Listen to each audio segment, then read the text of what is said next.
Saludos estudiantes. En el día de hoy continuamos el estudio de los procesos patológicos originados por trastornos inmunitarios. Nos referiremos a las respuestas inadecuadas del sistema inmune contra las propias células y tejidos del organismo, que provocan las enfermedades autoinmunes. También trataremos la participación de los efectores de la respuesta inmune en el rechazo de células y tejidos trasplantados.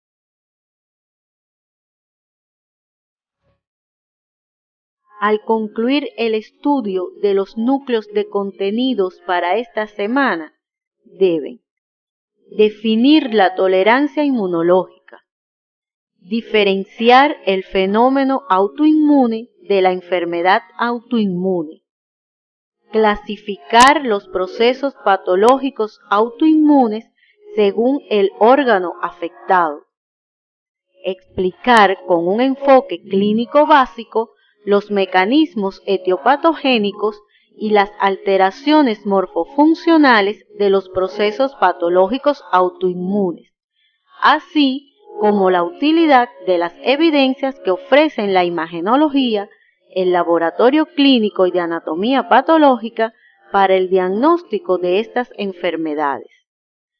Identificar los tipos de trasplante teniendo en cuenta la disparidad genética entre donante y receptor e identificar los mecanismos etiopatogénicos y las alteraciones morfofuncionales en las reacciones de rechazo del trasplante de órganos y tejidos. En morfofisiología humana, estudiaron cómo las células linfoides maduran en los órganos centrales o primarios que son el timo y la médula ósea. Es aquí, durante el proceso de maduración, donde estas células aprenden a respetar los componentes propios del individuo.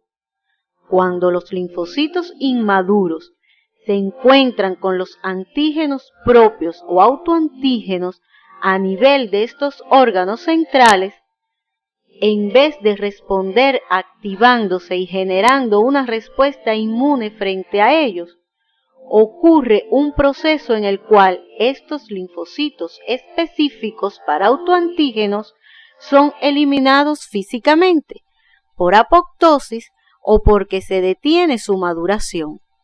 De esta forma se genera la tolerancia, lo que garantiza que en el repertorio de linfocitos que maduran en estos órganos centrales no existan células linfoides capaces de reconocer antígenos propios que vayan a poblar los órganos linfoides periféricos.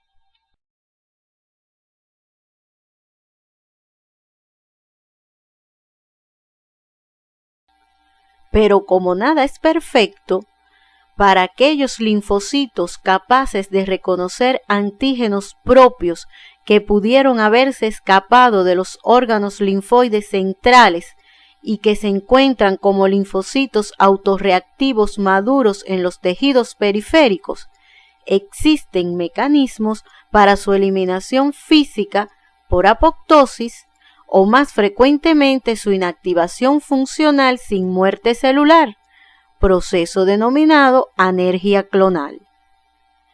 El otro mecanismo para mantener la inhibición de estos clones de linfocitos autorreactivos es la participación de las células T reguladoras con función supresora.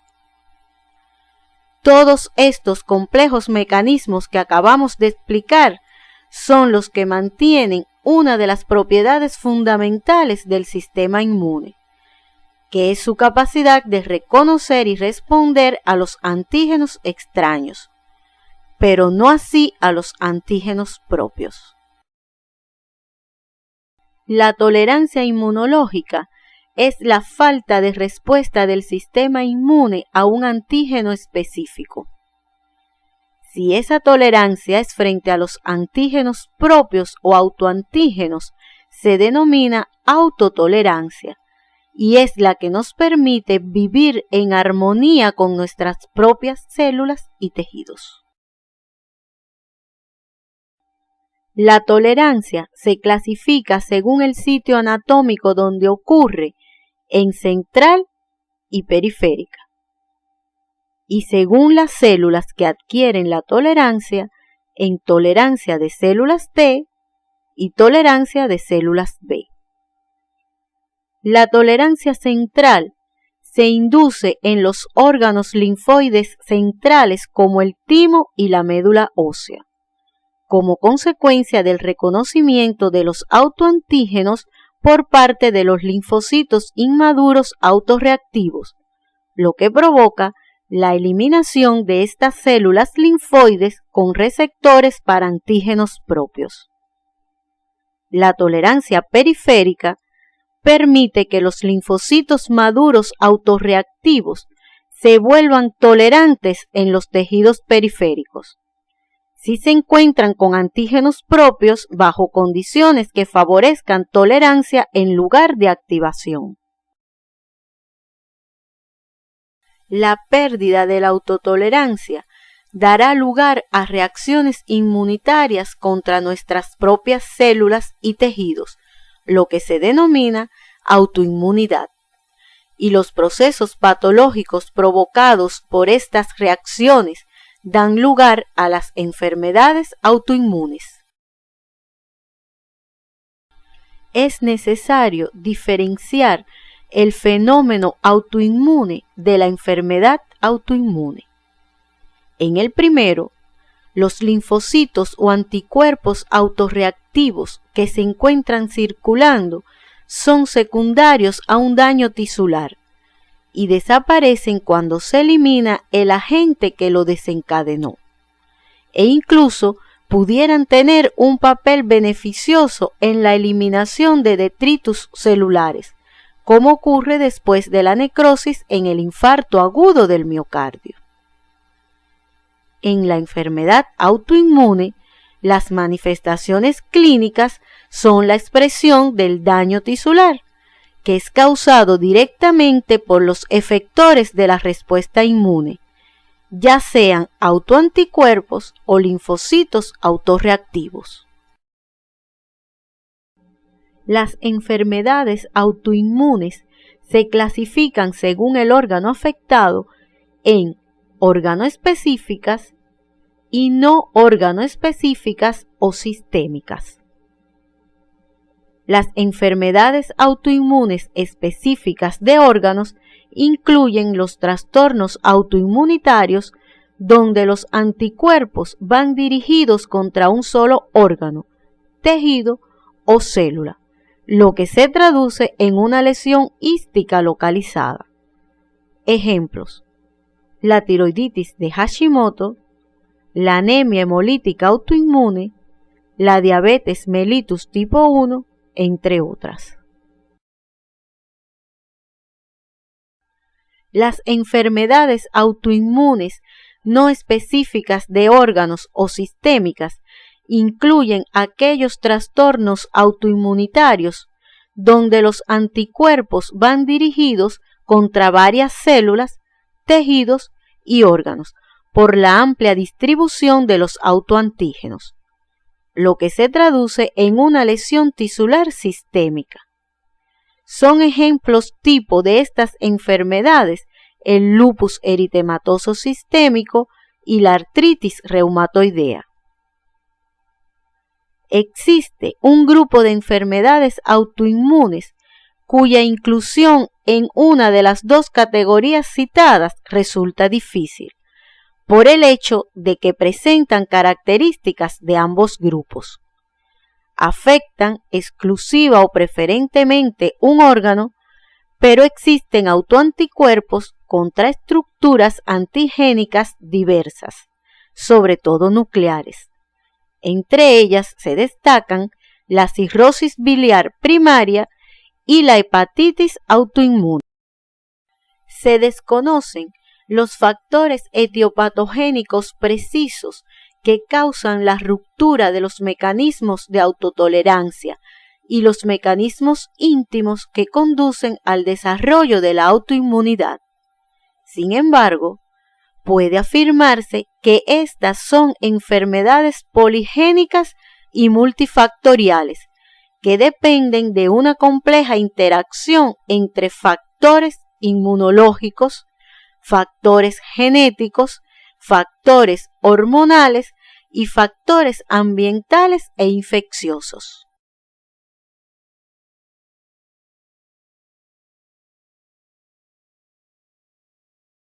Múltiples factores que interactúan entre sí contribuyen al desarrollo de la autoinmunidad. Algunos de estos factores son alteraciones inmunológicas primarias, como la ruptura de los mecanismos responsables del mantenimiento de la tolerancia a lo propio, que vimos anteriormente. Entre los factores que rompen con la autotolerancia de células B están la exposición de los linfocitos B a activadores policlonales, como el lipopolisacárido bacteriano, que puede activar un gran número de linfocitos, incluidos algunos contra antígenos propios. Por otro lado, las infecciones pueden potenciar la expresión de moléculas coestimuladoras en las células presentadoras de antígenos y la producción de citocinas, lo cual puede provocar la ruptura de los mecanismos de tolerancia periférica de células T. En este caso, si estas células están presentando antígenos propios tisulares a los linfocitos T autorreactivos, como se ha perdido la energía clonal, estos linfocitos T pueden proliferar y diferenciarse en células efectoras que causen reacciones autoinmunitarias lesivas contra el tejido.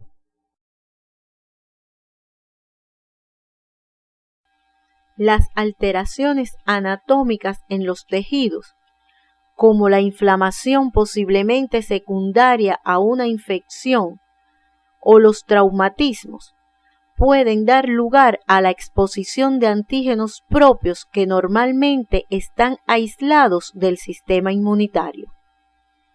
Es posible que estos antígenos secuestrados no hayan inducido autotolerancia. Por tanto, al liberarse pueden interactuar con los linfocitos inmunocompetentes e inducir respuestas inmunitarias frente a ellos. Ejemplos de antígenos anatómicamente secuestrados son las proteínas intraoculares y el esperma. Se plantea que la uveitis postraumática y la orquitis postvasectomía se deben a respuestas autoinmunitarias a los antígenos propios, que se liberan desde su localización anatómica normal. Algunos microorganismos infecciosos pueden expresar antígenos que tienen similitud con antígenos propios, de forma tal que las respuestas inmunitarias frente a los microorganismos pueden provocar reacciones contra componentes propios. Este fenómeno recibe el nombre de mimetismo molecular. Un ejemplo claro lo tenemos en la carditis reumática. Los factores ambientales desencadenan la autoinmunidad patológica solo sobre un fondo genético susceptible. Entre los factores ambientales se incluyen las radiaciones ultravioletas, los fármacos ciertos regímenes nutricionales, el estrés y los factores climáticos. Ejemplos: la exposición a la luz ultravioleta provoca recaída del lupus eritematoso sistémico y las lesiones dérmicas de esta enfermedad están por lo general limitadas a las áreas de exposición solar. Además, la radiación ultravioleta puede inducir apoptosis en las células y alterar el ADN de tal manera que lo hace inmunogénico. En el caso de los fármacos, se ha observado que la ingestión de medicamentos como la hidralazina, la procainamida y la cloropromacina, entre otros, causan vasculitis de hipersensibilidad e inducen lupus. La mayoría de los procesos autoinmunes muestran una fuerte predisposición genética, lo que se demuestra por la aparición de diversas enfermedades autoinmunes en varios miembros de una misma familia. Además, existe una estrecha relación entre varias enfermedades autoinmunes y determinados alelos del HLA, como es la asociación de la artritis reumatoide con el HLA-DR4, la diabetes mellitus con el HLA-DR3 y DR4 y el lupus eritematoso con el HLA-DR2 y DR3. El predominio de las enfermedades autoinmunes entre las mujeres sugiere que las hormonas sexuales como los estrógenos ejercen una influencia importante en la aparición y manifestaciones del lupus eritematoso sistémico. Durante los años reproductivos, la frecuencia del lupus eritematoso sistémico es 10 veces mayor en mujeres que en hombres, y se han mostrado exacerbaciones durante el embarazo. Las infecciones virales y bacterianas pueden promover el desarrollo de la autoinmunidad por varios mecanismos, como son la expresión de moléculas coestimulatorias, la activación policlonal, el mimetismo molecular y la liberación de antígenos secuestrados. Las lesiones de autoinmunidad no se deben directamente al propio agente infeccioso, sino a las respuestas inmunitarias frente al agente. Por eso, estos mecanismos ya fueron explicados dentro de los factores inmunológicos. Para explicar la patogenia, les mostramos un ejemplo del desarrollo de los trastornos autoinmunitarios específicos de tejido. Las anomalías del sistema inmunitario pueden provocar una selección anormal del repertorio de linfocitos y un fracaso para controlar adecuadamente la activación de estas células autorreactivas. Las anomalías tisulares pueden estimular la entrada de estos linfocitos al tejido y la activación de células presentadoras de antígenos que son capaces de presentar autoantígenos a los linfocitos autorreactivos, dando lugar a una respuesta inmune dirigida contra componentes propios que ocasiona la lesión tisular. Diversos mecanismos efectores son responsables de la lesión tisular en las diferentes enfermedades autoinmunes, específicamente los linfocitos T autorreactivos y los autoanticuerpos. Ellos median el daño a las células y tejidos a través de las reacciones de hipersensibilidad tipo 2, tipo 3 y tipo 4. Generalmente, el daño tisular en las enfermedades organoespecíficas está mediado por las reacciones de hipersensibilidad 2 y 4, mientras que en las no específicas de órganos se debe fundamentalmente a una reacción de hipersensibilidad tipo 3. En una enfermedad autoinmune, el daño tisular puede estar mediado por la combinación de más de una reacción de hipersensibilidad. Ejemplo, el lupus eritematoso sistémico es una enfermedad tipo por inmunocomplejos, pero la destrucción de hematíes y plaquetas está mediada por hipersensibilidad tipo 2 o citotóxica. Para estudiar las alteraciones morfofuncionales de las enfermedades organoespecíficas, tomaremos como ejemplo la tiroiditis de Hashimoto. Esta es una entidad inflamatoria crónica que se caracteriza por una destrucción progresiva de la glándula tiroidea. Afecta fundamentalmente al sexo femenino.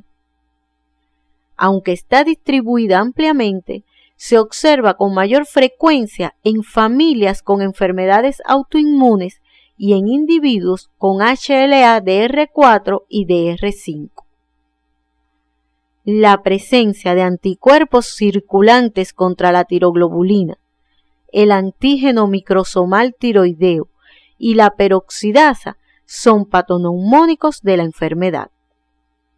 El daño tisular está relacionado con la hipersensibilidad tipo 2 y principalmente con la inmunidad mediada por células o hipersensibilidad tipo 4.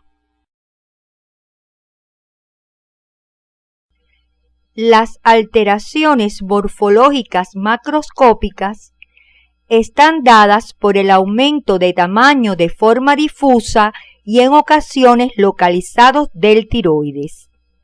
La superficie de corte es pálida, de color amarillo-marrón y algunas veces nodular.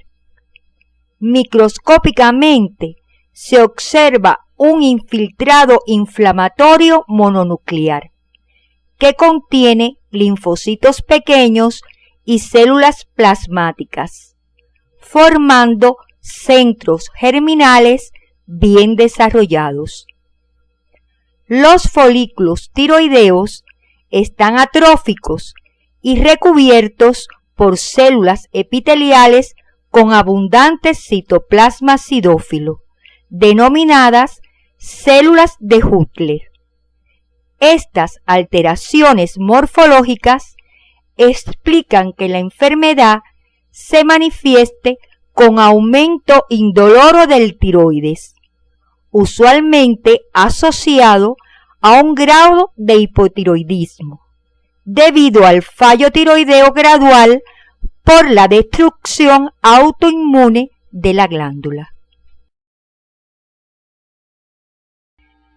El lupus eritematoso sistémico es una enfermedad que produce manifestaciones clínicas variadas, con alteraciones cutáneas, renales, vasculares, en superficies serosas y articulaciones.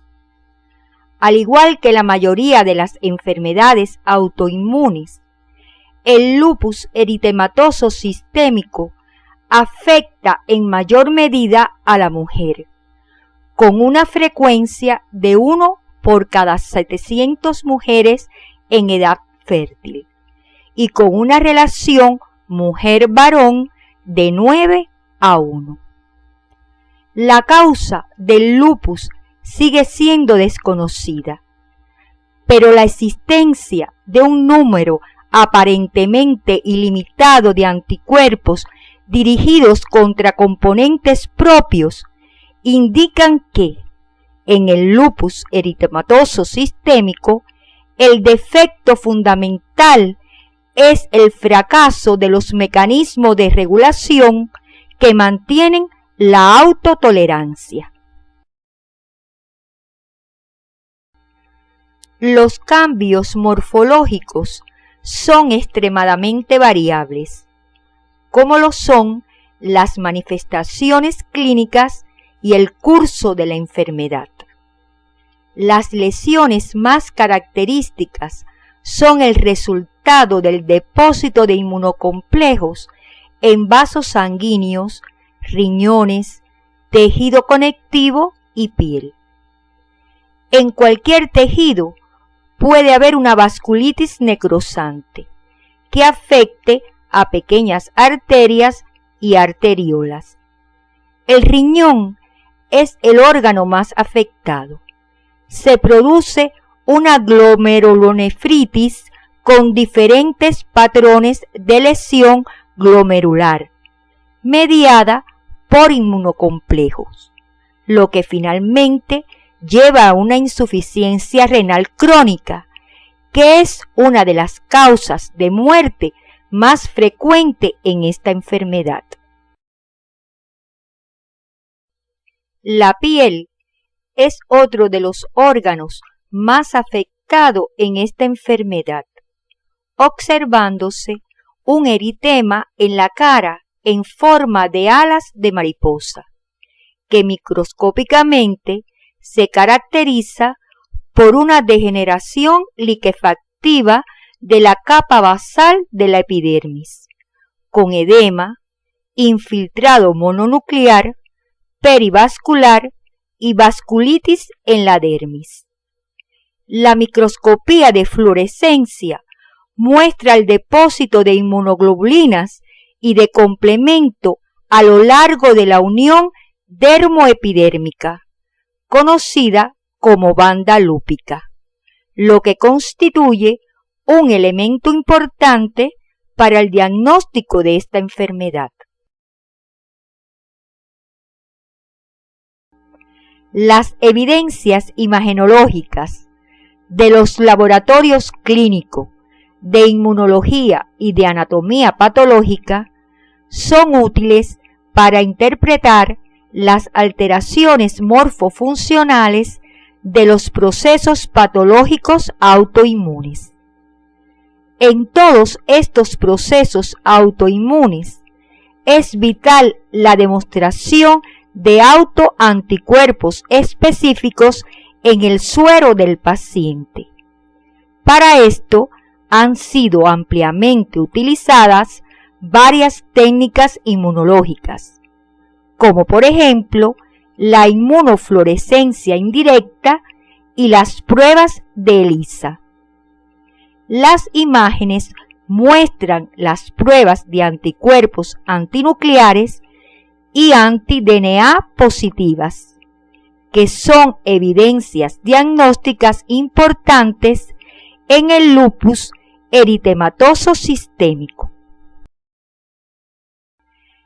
El laboratorio clínico juega un papel importante en la determinación de parámetros hematológicos, como es el fenómeno LE, y la determinación de reactantes de fase aguda, así como en las determinaciones enzimáticas y hormonales esenciales en el diagnóstico y seguimiento de algunas de estas enfermedades.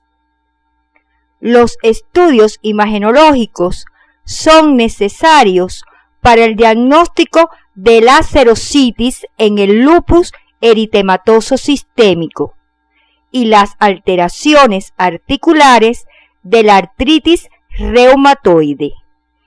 En su estudio independiente, revisen este contenido en el material educativo Evidencias Diagnósticas, que aparece como bibliografía complementaria. En los laboratorios de anatomía patológica se analizan las muestras de los tejidos dañados para apreciar de forma directa la demostración de anticuerpos fijos en los tejidos, formando inmunocomplejos, así como el depósito de complemento. En la imagen se muestra un depósito lineal de inmunocomplejos en la membrana basal glomerular, como ocurre en el Goodpasture.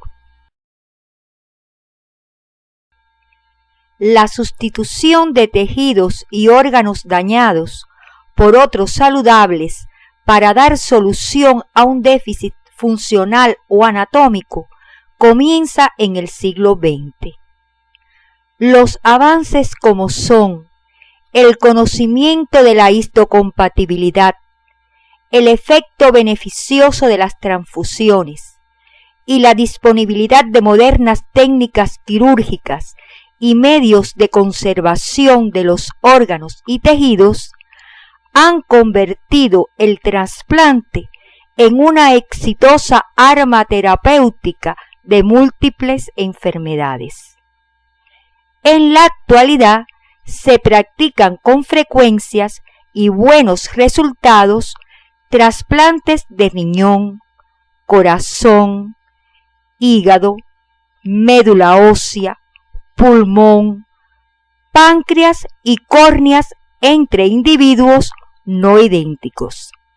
Sin embargo, la aceptación del órgano trasplantado en algunos casos sigue enfrentando la amenaza de la respuesta inmune, que es normal que reconozca el carácter extraño del tejido trasplantado y responda frente a él, pero esta es una respuesta indeseada, porque acaba destruyendo el tejido trasplantado y es por eso que la estudiamos dentro de las respuestas inmunes perjudiciales o dañinas al individuo.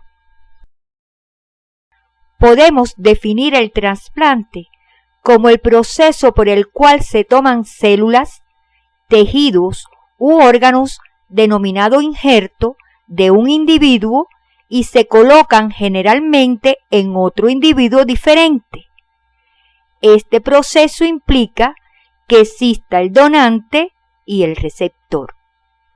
El donante es el individuo que proporciona el injerto y el receptor es el individuo que recibe el injerto.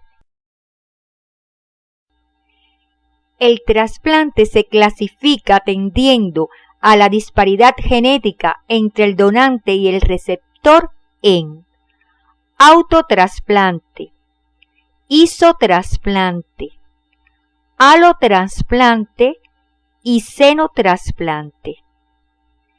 El autotrasplante es cuando se realiza un autoinjerto, es decir, el tejido trasplantado es tomado del organismo del propio sujeto receptor. Ejemplos: los autotrasplantes de piel, huesos y músculos. El isotrasplante es cuando el donante y receptor son genéticamente idénticos. Tenemos como ejemplo el trasplante entre gemelares monocigóticos. El alotrasplante es cuando el injerto se realiza entre un donante y un receptor de la misma especie, pero no están relacionados genéticamente. Un ejemplo muy utilizado por el médico integral comunitario es la transfusión sanguínea. El xenotrasplante es cuando el donante y el receptor son genéticamente diferentes y pertenecen a distintas especies. La carencia de órganos disponibles para el trasplante ha obligado en ocasiones a su uso, pero la diferencia filogenética impide la aceptación del órgano, siendo éste fuertemente rechazado. Los principales problemas que se presentan en el trasplante de órganos no proceden de la técnica quirúrgica, sino del rechazo del órgano donado por una respuesta del sistema inmunológico del receptor. Esto sucede porque los tejidos corporales contienen un conjunto de determinantes antigénicos propios de la persona, como son el sistema HLA y el sistema de grupos sanguíneos ABO, que estudiaron en la asignatura Morfofisiología Humana. El sistema inmunológico del receptor considera extraños estos determinantes antigénicos del órgano donado y en consecuencia produce una respuesta contra ellos, lo que se traduce en una reacción de rechazo del trasplante, que se define como el conjunto de fenómenos que se observan en el receptor y en el tejido trasplantado, cuando entre ellos existe disparidad genética. Es vital que los tipos de HLA del donante y del receptor sean lo más parecido posibles. Si se cumple esta condición, la probabilidad de rechazo es reducida. Si la diferencia es muy grande, el riesgo de rechazo del trasplante será mucho más alto. En su estudio independiente, con ayuda de la bibliografía básica y complementaria del tema trastornos inmunitarios, en el acápite de trasplante profundicen en la definición, la clasificación de los antígenos del HLA, así como en su gran polimorfismo y la repercusión en el rechazo del trasplante. Esto les permitirá comprender mejor el por qué es necesario el estudio del HLA entre el donante y el receptor antes de realizar el trasplante. El rechazo es un proceso complejo en el que intervienen tanto los linfocitos T como los anticuerpos. Los mecanismos más importantes en esta reacción de rechazo son la citotoxicidad celular llevada a cabo por los linfocitos T citotóxicos, generalmente de fenotipo CD8 positivo, y las reacciones de hipersensibilidad retardada protagonizadas por los linfocitos T CD4 positivos y macrófagos. También participan, aunque con menor frecuencia, los anticuerpos, activando el sistema del complemento y provocando la destrucción por citotoxicidad celular dependiente de anticuerpos, llevada a cabo por células efectoras como las NK y macrófagos. Los anticuerpos que se forman frente a los haloantígenos forman complejos de antígeno-anticuerpo que activan el sistema del complemento y producen como consecuencia infiltración intensa de neutrófilos en el tejido injertado. La reacción inflamatoria subsecuente produce formación masiva de coágulos dentro de los capilares, que impiden la vascularización del injerto. Este mecanismo es el que se describe en el rechazo hiperagudo. En el rechazo de injertos se conocen tres tipos de patrones histopatológicos: el rechazo hiperagudo, el rechazo agudo y el rechazo crónico. Se considera que el rechazo es una respuesta del sistema inmune y que los elementos planteados en la hipersensibilidad se manifiestan de una u otra forma en el rechazo de trasplantes. Así, por ejemplo, en el rechazo agudo, el daño al tejido se produce por las reacciones de hipersensibilidad mediada por anticuerpos, específicamente tipo 2 o citotóxica, y por reacción de hipersensibilidad mediada por células o tipo 4.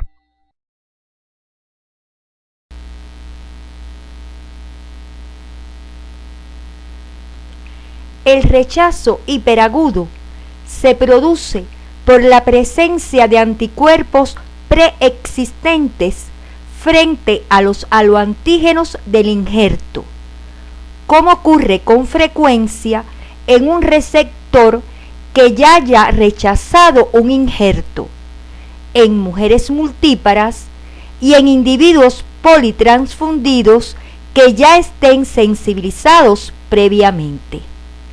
Las manifestaciones de rechazo aparecen de inmediato, antes de las 24 horas que siguen al trasplante. Se caracteriza histológicamente porque la luz del vaso se llena de polimorfonucleares neutrófilos y las lesiones son características de una reacción antígeno-anticuerpo en el endotelio vascular, con fijación de complemento que favorecen la trombosis intravascular con agregación plaquetaria, la oclusión vascular y lesión isquémica irreversible del injerto.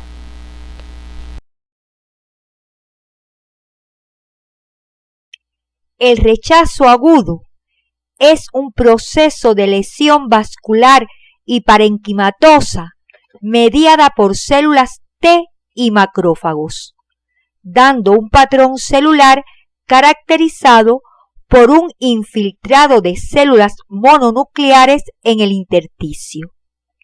También participan en el proceso de lesión vascular los anticuerpos, dando un patrón vascular o humoral caracterizado histológicamente por una vasculitis necrotizante. Puede predominar uno de los dos patrones. Las reacciones de rechazo agudo suelen iniciarse durante las primeras semanas o meses que siguen el trasplante, y la pérdida de la función del órgano se produce de una manera brusca. Las reacciones de rechazo crónico se desarrollan meses o años después del trasplante. Hay un deterioro gradual y progresivo de la función del órgano y se caracteriza morfológicamente por cambios vasculares y fibrosis intersticial. Las alteraciones vasculares consisten en fibrosis de la íntima, que produce isquemia y pérdida funcional del tejido normal, acompañadas de un infiltrado mononuclear intersticial.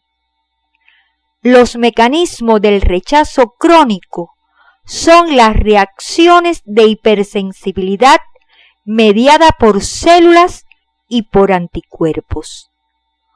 Una evidencia diagnóstica importante es la elevación progresiva de la creatinina. Los estudios de imagenología, laboratorio clínico e inmunología son útiles en el diagnóstico y prevención de la reacción del rechazo de trasplantes. Los estudios de anatomía patológica aportan las características morfológicas que permiten clasificar el tipo de rechazo. Para evidenciar la presencia de anticuerpos preexistente en el suero del receptor contra los antígenos del donante y prevenir el rechazo hiperagudo, se realizan las pruebas cruzadas, que consisten en mezclar el suero del receptor con los leucocitos de posibles donantes. Si las células se lisan, indica que hay anticuerpos y que el donante no es el adecuado. Las técnicas de tipaje de HLA son necesarias para buscar mayor compatibilidad entre el donante y el receptor y así disminuir la probabilidad del rechazo. Una evidencia diagnóstica importante del rechazo es la elevación de la creatinina sérica. Los estudios imagenológicos, como la ecosonografía, tienen gran utilidad para el monitoreo del órgano trasplantado. Entre las estrategias para minimizar la reacción de rechazo, se debe disminuir la capacidad de respuesta del sistema inmune del receptor con fármacos inmunosupresores, aumentar la compatibilidad entre el donante y el receptor, tipificando los antígenos de histocompatibilidad o HLA, así como la compatibilidad ABO, y realizar las pruebas cruzadas previamente para detectar la sensibilización previa del receptor a los haloantígenos. Una vez expuestos estos contenidos, arribamos a las siguientes conclusiones. La tolerancia se define como la no respuesta del sistema inmune a un antígeno específico. En el fenómeno autoinmune se producen autoanticuerpos y linfocitos autorreactivos secundarios al daño tisular, mientras que en la enfermedad autoinmune las manifestaciones clínicas son el resultado del daño a células y tejidos producido directamente por los autoanticuerpos y linfocitos autorreactivos. Las enfermedades autoinmunes se clasifican de acuerdo al órgano afectado en órgano específica y no específica de órgano o sistémica.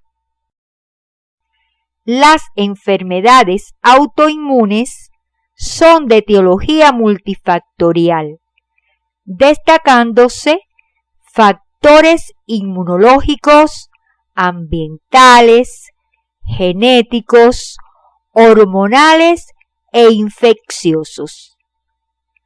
Los estudios imagenológicos y de los laboratorios clínicos de inmunología y anatomía patológica son útiles para interpretar las alteraciones morfofuncionales de los procesos patológicos autoinmunes.